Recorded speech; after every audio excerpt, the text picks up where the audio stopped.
Let me tell you, the morning I walked into that branch on East Livingston Avenue, I had no idea I'd leave such a mark that people would still be talking about it days later, and honestly, I wish the story started with something more heroic, or at least a little less ridiculous, but here we are. Picture this. You walk into a bank that technically belongs to your own company, and by the end of your coffee, half the staff's out of a job, all because some folks couldn't recognize decency if it bit them on the nose. Yeah, that happened. And not because I want to make a scene I never do, but because, there comes a point where enough is enough. Let me back up a sec. My name's Monica Traylor, and I don't usually wear my title on my sleeve, but sometimes people force your hand. I was born and raised in Wichita Falls, Texas, not exactly the place you'd expect to find the CEO of a tech firm, but there you have it. At 44, I'd already doubled my company's value twice over, just closed a deal acquiring 3 regional banks, and I drove myself to meetings, no assistance, no security, just a silver Tesla, a leather tote, and a head full of plans. That morning, I was dressed as I always am, neat, understated, nothing flashy, just the kind of woman who walks in like she belongs because, well, she does. I walked into the bank a few minutes after 9. Does that scent you only get in banks coffee, printer toner, and just a bit of anxiety? You know what I mean? There's a man at the front, khakis and a name badge, but he doesn't bother with hello, just kind of stares through me. No big deal, so I nod and make my way to the business desk. There's 2 tellers behind the counter, Shelby, red lipstick, tight bun, and Patricia, older, kind eyes, but not really paying attention. Neither one looks up. Behind me, a woman with oversized sunglasses waltzes in, flashes a smile, gets a warm greeting, and I wait. It's a little thing, maybe, but the longer you sit, the more you notice. Eventually, Shelby glances up, gives me this smile like she's doing me a favor. "You'll need an appointment for that," she says, after I mention I'm here about the business transition paperwork. I tell her I called ahead. She says, "Devin, the person I need isn't in," tells me to wait. I wait. 10 minutes. 15. The news is on mute, and Marvin Gaye is playing overhead, but the vibe in the lobby is all wrong. While I'm sitting there, I see customers come and go. The man in the golf shirt, he gets a handshake and a laugh. The lady with the Coach purse, she's in and out in a flash. I try again politely, always politely, but Shelby gives me the "we'll call you when someone's ready" treatment. No eye contact, already moving on. I'm not going to lie, my patience was wearing thin, but I just nodded, sat back down, and watched. 5 more minutes. Another couple walks in, gets ushered right into an office. No waiting for them. Meanwhile, Shelby and Patricia are whispering behind the counter, throwing glances my way. I hear Shelby mutter something. She's not even dressed for the suite, and Patricia snickers. And let me tell you, it's not the kind of comment you forget. Here's where things change. Thomas Beck, the regional director, walks in out of nowhere. The way the staff straightens up, you'd think he was royalty. He comes right over, introduces himself, and asks if we can speak in private. I tell him, "We can talk here." He doesn't expect that, but he rolls with it, calls everyone to the conference room. No one laughs now. Inside, I keep it simple. I'm not here to embarrass anyone. I say, and I mean it. But if you can't treat clients with basic decency, you shouldn't be here, especially not in a bank that now bears my company's name. Devin finally shows up, out of breath, looking like he's about to faint. Thomas gives him the rundown, and I lay out what happened not just to me, but to anyone who might walk through those doors and get sized up for all the wrong reasons. Then comes the part everyone remembers. Effective immediately, I say, Shelby Langston, Derek Hanley, and Patricia Mehta are released from this branch. You can feel the shock hit the room like a cold draft. Patricia starts to protest, but I don't need to explain. The why is written all over the morning.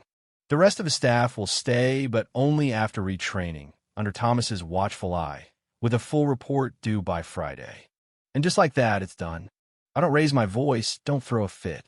I just stand, thank Thomas, and leave. But here's the twist, it wasn't about revenge. Not for me. I walk outside, lean against my car, and let the reality settle in. Inside, panic's setting and Shelby's locked in the break room. Derek looks like he's seen a ghost, Patricia's crying.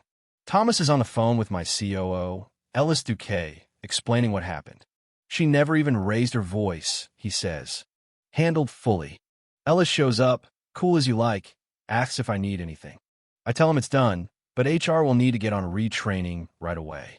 Then he asks about the young woman with the headset, Janelle, who tried to help. I tell him she's a keeper. Promote her eventually, but let's meet her first. Back inside, Thomas addresses the team, and for the first time, they're really listening. This wasn't about one morning or one customer, he says. It's about a culture. He give them a second chance, but not without warning. If you act like today didn't mean anything, it'll be your last. Meanwhile, I asked Janelle to step outside. She's nervous, holding a notepad like a shield. Why didn't you brush me off?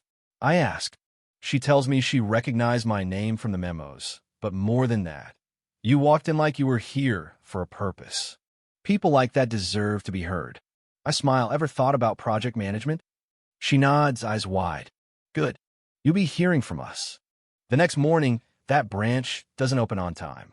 Staff's inside for reorganization, compliance briefing. No one's rolling their eyes now. I sit at headquarters with Ellis. Reading resumes, deciding who gets a second chance. He asks about Devin. He was careless, not malicious, I say. Correct him early, he can grow.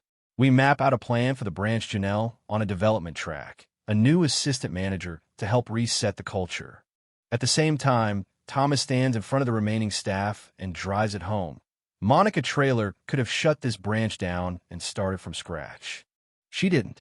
She gave you a chance to fix it. Don't waste that. Devin asks, what does fixing it look like? Thomas says, it looks like humility.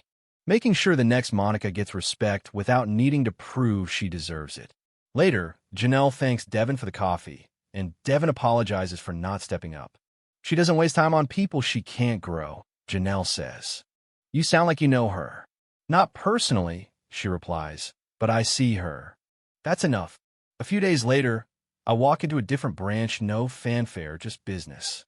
The teller greets me before the door even closes, and by the end, I leave a business card for the manager. This time, there's no tension, no test, just quiet satisfaction. Because what happened at that branch in Columbus wasn't about a power trip. It was about standards for everyone. Later that week, I sit with a group of interns at headquarters. Let me tell you something no textbook will. I say, how you treat people when you think they can't help you, that's what people remember. One young woman asks, was it hard not to react? I laugh. Every part of me wanted to flip the table, but yelling doesn't teach. Silence does. I write on the board. Respect doesn't wear labels. And I tell them, you'll walk into rooms where people judge you by your skin, your name, your shoes. Let them. But don't you judge yourself by their scale. Because this isn't a story about money or titles.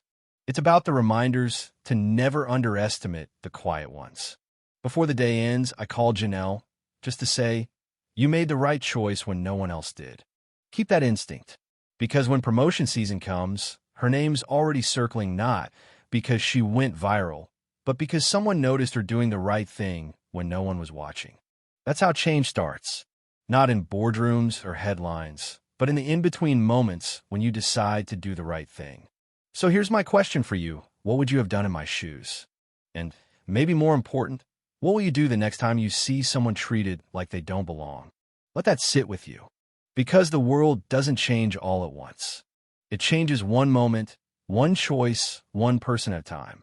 If this story hits home, share your thoughts below because I want to hear what you think is right and maybe, just maybe, you'll help set a new standard.